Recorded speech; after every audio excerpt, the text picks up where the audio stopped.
Well, we have a proven framework that has been developed over the years that's really supported that kind of consistent success. And the key to it is the right fit colleges. And so it's not just colleges for the sake of their location or because they're a brand name or some other, superfluous reason, but it's what's a fit for that teen. And we look at 5 factors of fit that support us with building that college list that's going to best support them from an admissions standpoint, scholarship standpoint, and it being a place where they can thrive. Welcome to Linda's Corner, where we bring more hope, healing, and happiness to the world. My name is Linda Bjork, and today we're going to be talking about navigating the college admissions process. I'm delighted to welcome Dr. Pamela Ellis, otherwise known as the Education Doctor. Dr. Ellis is a consultant, award-winning author, highly sought-after speaker, and CEO. You can reach Dr. Ellis at her website, compasscollegeadvisory.com, and I'll include that link in the show notes. Welcome, Dr. Ellis. I'm so glad that you could join with me today. Thank you, Linda. I am so excited to be here. Thank you. And thank you for Yeah. sharing your wisdom. It matters when it's time to get into college. And it's the first step for a young man, a young woman, a teenager, where until that time, you're really told what to do the whole time. You are, And then all yeah. of a sudden, people don't tell you what to do. And sometimes people get lost. And then when you think about, can I go to college? Is that possible for me? Or is that only Uh-huh. for those other special people? And it's wonderful that Yeah. you have reached out and said, you know what? Let me show you how to do this. And one of the important things is Yeah. money. So you show Yes. people how they can afford this. But before we get into the Mhm. nuts and bolts, can I hear your story? Why are you doing what you're doing? Why does this matter to you? Oh my goodness. Yes. Yes. I'm happy to share that. But before I share that, can I just tell your audience how lucky they are to have you as a host? Your shows are amazing, and I love the inspiration that comes from each one in its own unique way in terms of how you bring out the guests on the show. And so for all of your listeners, go and do your 5-star review now. So thank you so much. Wow, thank you. I appreciate that Yeah, so much. absolutely. Absolutely. So when I was in grade school, a teacher told me that I would never amount to anything. And what that triggered in me, Linda, was, oh my God, I have to do better. I have to do something because I want to prove this teacher wrong and make sure that I do accomplish the things that I want to do in life. And when you fast forward that, I did go on to accomplish things and I just kept being on this treadmill almost because I wanted to make sure that I did become something. But when I became a mom, I knew that my own kids would also have a teacher potentially that would, tell them that they wouldn't amount to anything. And that just set me off on this obsession with schooling and figuring out schooling for my kids. And that's really how I ended up doing the work that I do, going back to graduate school as well as a mom of 3 to really make a difference for kids. And not only for the kids, but for the parents as well. Because I know for my own parents, they, had only gone to grade school. My mother finished 8th, my dad finished 10th. And so they really didn't know what was going on in school and really how to support me with navigating through the school system. And so just wanting to do better for kids in general and also for the parents that love them so much. Because I know as a mom, when you have a teenager, oh my goodness, we all struggle in different ways. with parenting teenagers and just how can I be a bridge for those parents and for those teens and support them in their journey as they seek higher education because so much has changed and really making it possible from an admission standpoint, making it possible even from a financial standpoint as well. Wow. I just want to cheer for what you did and what you overcame. You know, when you share your Mm, story that you have an elementary teacher who says a comment like, you will never amount to anything. And you know, mm, teachers are humans. We're just yeah, people. And yet, because they're people in that position of authority, the words carry weight they really a lot do. more than people realize. Hmm. And when Yeah.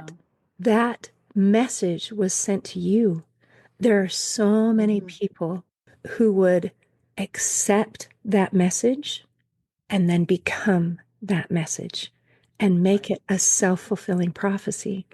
But I can Hmm. tell that you're a fighter. And instead of that message being accepted, you instinctively knew that is not true. And I am going to prove to you that that is not true. I have value. And Hmm. that message has the way that you brought that in, I'm so grateful because it could easily have gone the other way. Yes. And you not only Hmm. became something that was your best self, but then you realized, wait a minute, my kids are going to experience something like this. Other people's kids are going to experience something like this.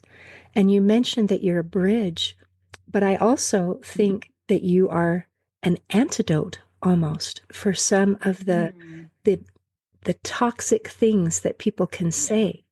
You prove Right. them wrong and open up the Hmm. world of possibility for people that maybe wouldn't have it otherwise. How Hmm. in some families, in some generations, it's mom and dad went to college, this is what's expected, it's going to happen. But for Right. many, many people, that's not the case. You might be the first person who is Hmm. maybe even finishing high school, let alone thinking of going beyond that. And you Right. are opening the door and saying, you know what? This is available for you, for anyone. Hmm. And that kind of levels the playing field. It helps take Hmm. that mindset of, I can't. College is for other people, and opens it and says, oh, is this something I want? And if it is something I want, Hmm. I have it. And that is just the most amazing, beautiful thing. Because that opens additional doors of Yes, opportunities and a whole it does. lifetime shift. Oh, I just thank you. Thank you. Thank you. Thank you. Thank you. Thank you, Linda. Appreciate you. Wow. So tell me more. One of the things when I was reading through and I checked out your website, and you talk about that 95% of your students have been admitted to their top choice colleges, not only admitted, but admitted to Hmm. the place they wanted to go Hmm. and received an average. Okay, that word average kills me because the next number is $75,000 in scholarships. So that Wow. means people are getting more than that, and that this is an average. You know what you're doing. Yeah, I would say. Well, we have a proven framework that has been developed over the years that's really supported that kind of consistent success. And the key to it is the right fit colleges. And so it's not just colleges for the sake of their location or because they're a brand name or some other superfluous reason, but it's what's a fit for that teen. And we look at 5 factors of fit that support us with building that college list that's going to best support them from an admissions standpoint, scholarship standpoint, and it being a place where they can thrive. I want to hear more. And I love that you commented about brand name because a Hmm. lot of times it's like, oh, well, you attended X, Y, or Z university, therefore Right, you have this qualifications. When maybe that isn't a good fit for you. Maybe that right, isn't what's going to really launch your success. So I love that. I exactly, love that. Let's exactly. go for a fit. Let's make this personalized. So what are the five factors? What makes a difference? Yeah, absolutely. The five factors are academic, social, financial, vocational, and cultural. So those five fit together like a glove. So each of them makes a difference in terms of who that student is.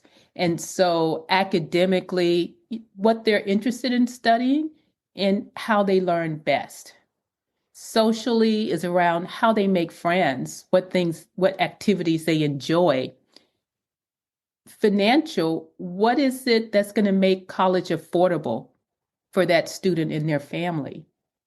Vocational, what are they interested in doing after college? And sometimes students don't know, but that makes a difference because there are all sorts of colleges out there that do love students who are undecided, and they'll have programming that supports that.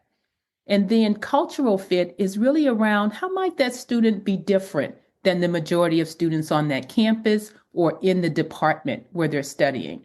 Because at the end of the day, whatever that difference may be, whether it's economic, racial, ethnic, gender, preference, what have you, regionality, they want to be in a place where they feel celebrated and not tolerated.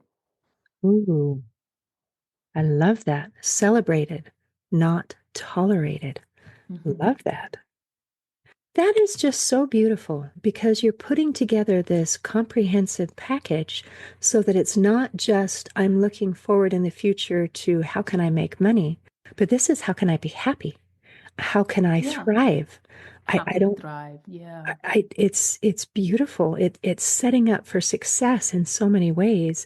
That Yeah. social aspect and the friendships, and to be able to Hmm. create that. And I want to feel Yeah. comfortable, and I want to be able to, um, I want to be able to afford this, so that when I'm beginning my career, I am Hmm. moving forward and able to make money and not mired in a pile of debt so that I'm Right. not able to. And that, unfortunately, is a frequent problem when people are trying to go to school. And it's one of Yeah.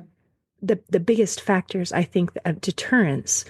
Um, Yeah, absolutely. Absolutely. And I think, oftentimes as parents, we are not really proactively thinking about ways that we can reduce that financial burden even before senior year. Because so many times I hear parents say, oh, we're going to start looking at scholarships, in senior year. And I'm thinking, like, why do you have to wait that long? You don't have to wait that long. There's scholarships available as early as age 13.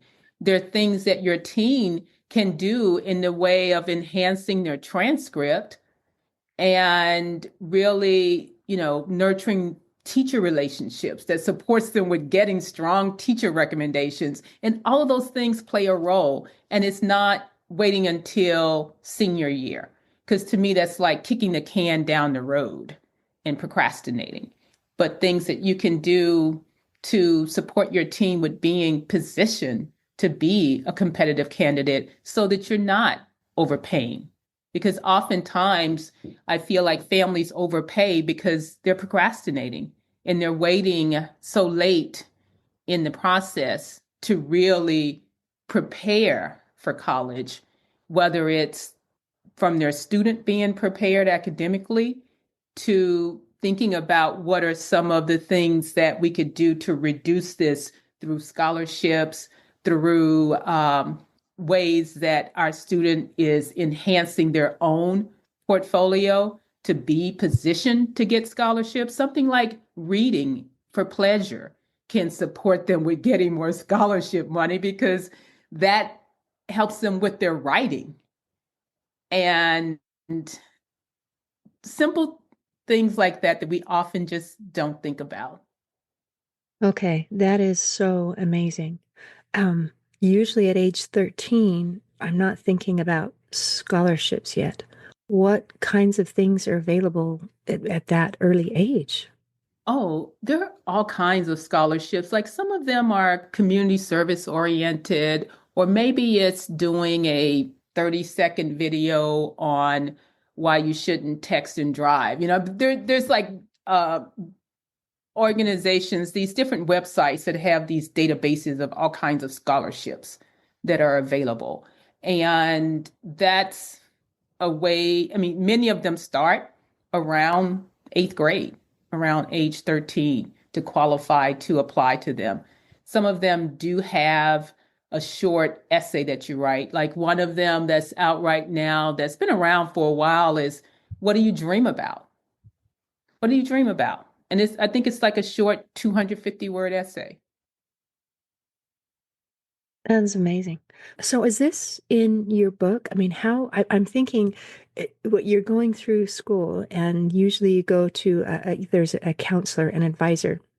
Mhm. But I know when I was going through school, I didn't go to the counselor or advisor. I kind of just did my own thing. So they maybe are aware of some of these things, but Yeah, you have really done the research. You've visited over 500 campuses. So right, you know what's out there. So it's this right. information that you're talking about that we're scratching the surface, recognizing what is available, but to actually apply it, I need more. Is that in your Yeah. book? Is that where I find it? Yeah, I talk about it in my book. I talk about it on social media, in my newsletter.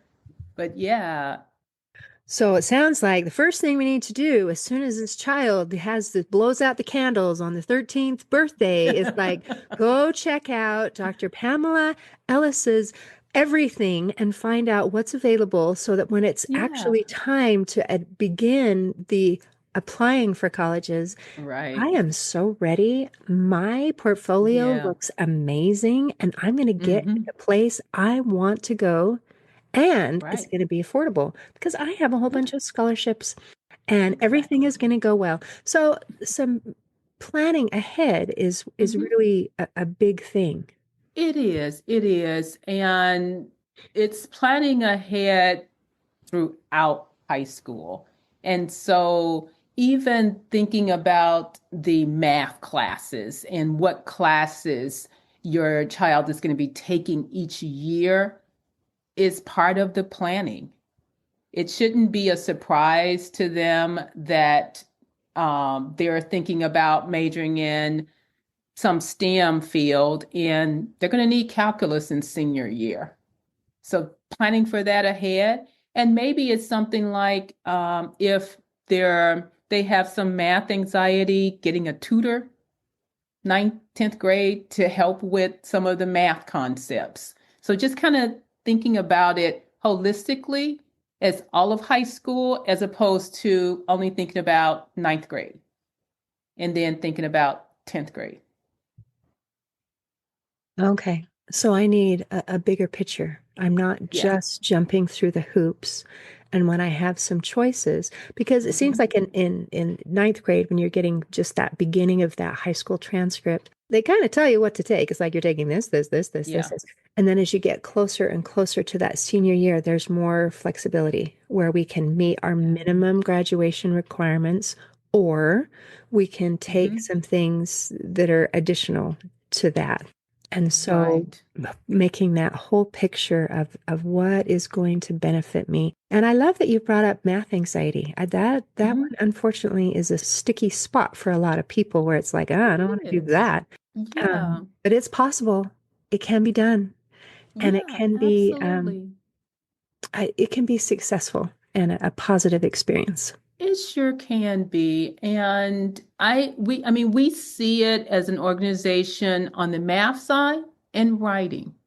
Those are the two areas where there tends to be a lot of self-doubt and using words that, really are self-fulfilling and speak against what you want to accomplish, like saying, I'm not a good writer, or I hate writing, or I hate reading. It's like, oh my goodness, no, those kinds of things will work against everything else you want to accomplish.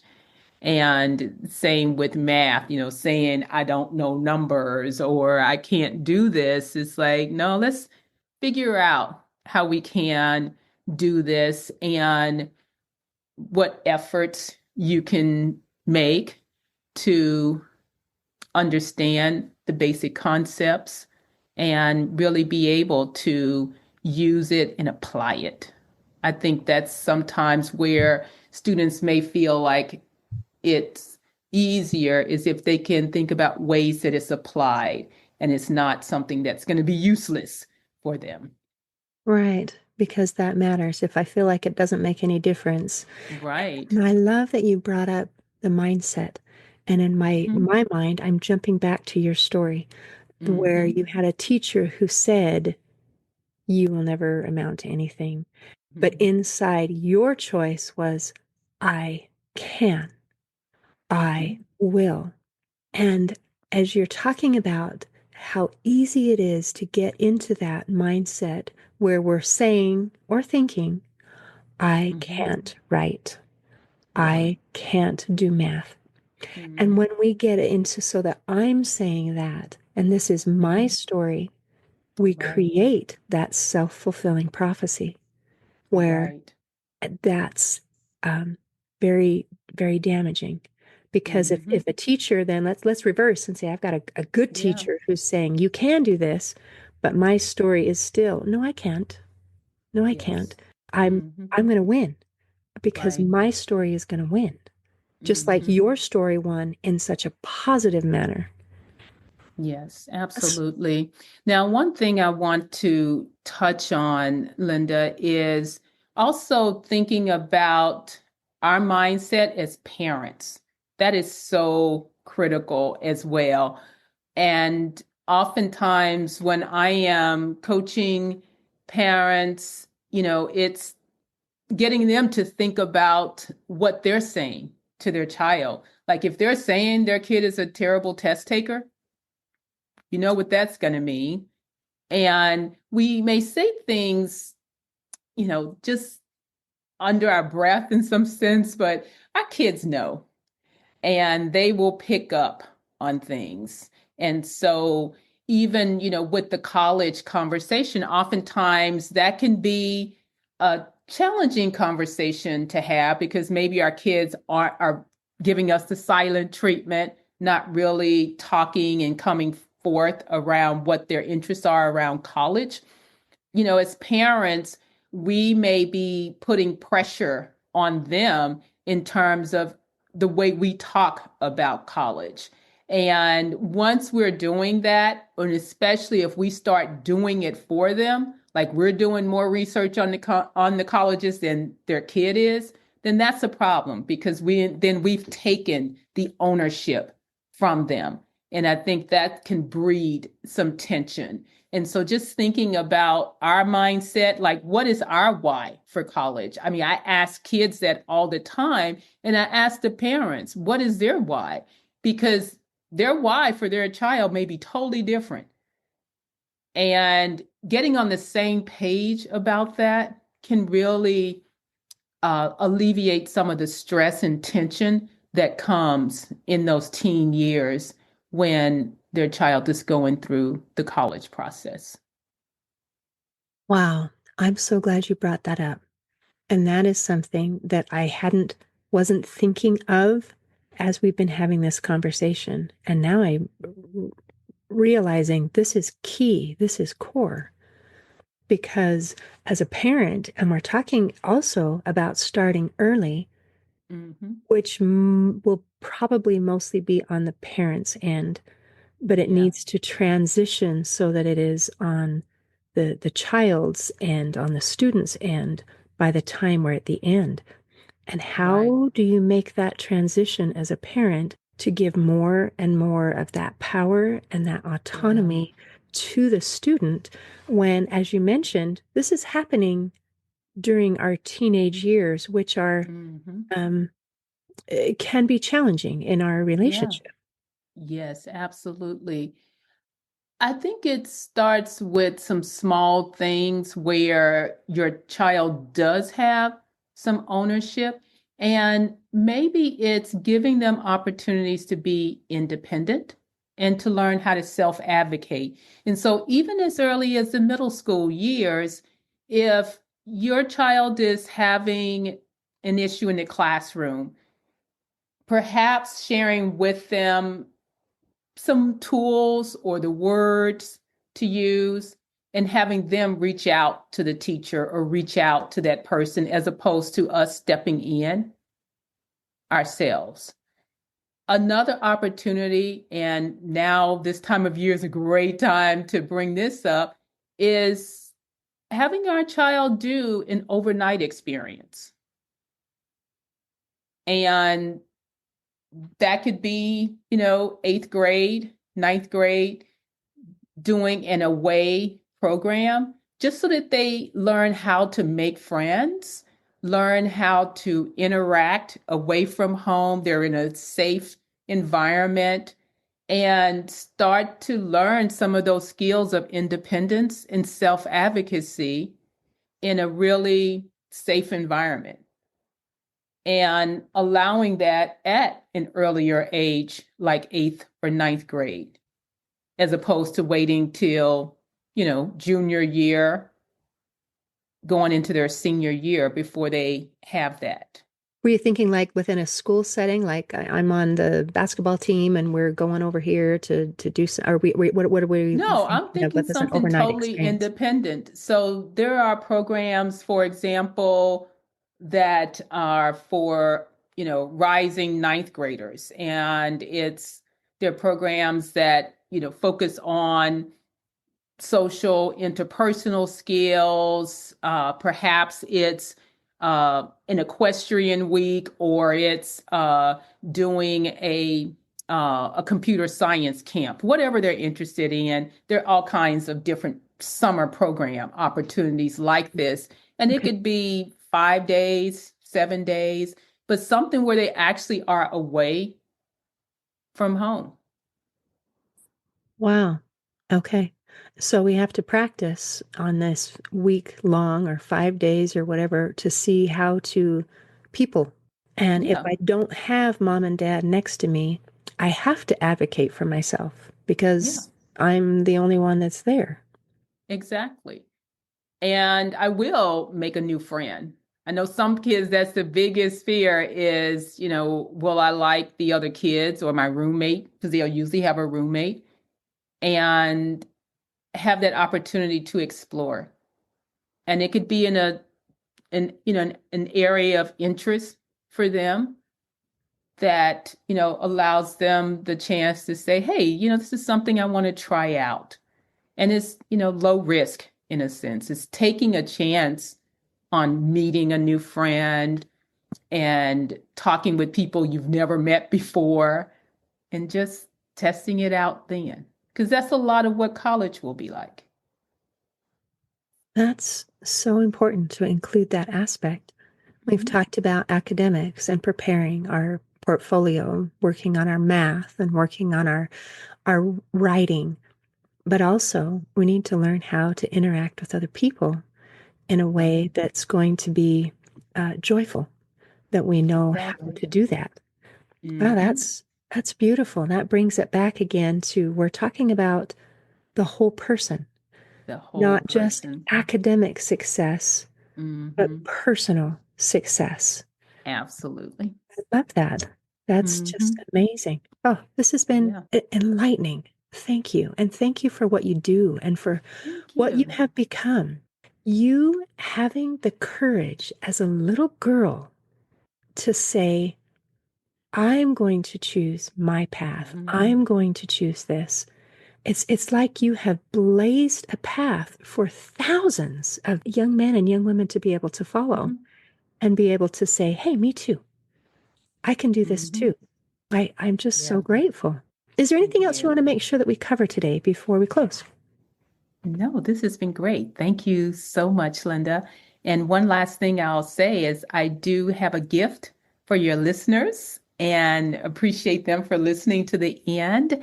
And that's the college blueprint. And it's it's a roadmap for high school as well as a communication guide.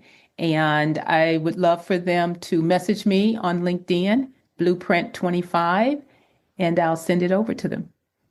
Oh, that's perfect. I'll make sure to include that in the show notes. Oh, thank you, Dr. Pamela Ellis. This has been delightful. Thank you. In closing, I'd like to share a quote by Benjamin Franklin. He said, "An investment in knowledge pays the best interest." Today, I invite our listeners to invest in themselves through increasing their education. See you next time on Linda's Corner. Thanks for tuning in to Linda's Corner podcast. If you enjoyed this episode, please subscribe and share it with your friends to help us inspire even more listeners. Be sure to visit hopeforhealingfoundation.org for free and affordable resources to help you overcome life's challenges. And explore healingbreathworkdetox.com, where you'll find transformative tools for deep inner healing and lasting change. Also, don't forget to check out my books, Crushed, A Journey Through Depression, and You Got This, an action plan to calm fear, anxiety, worry, and stress. Your journey to hope, healing, and happiness starts here.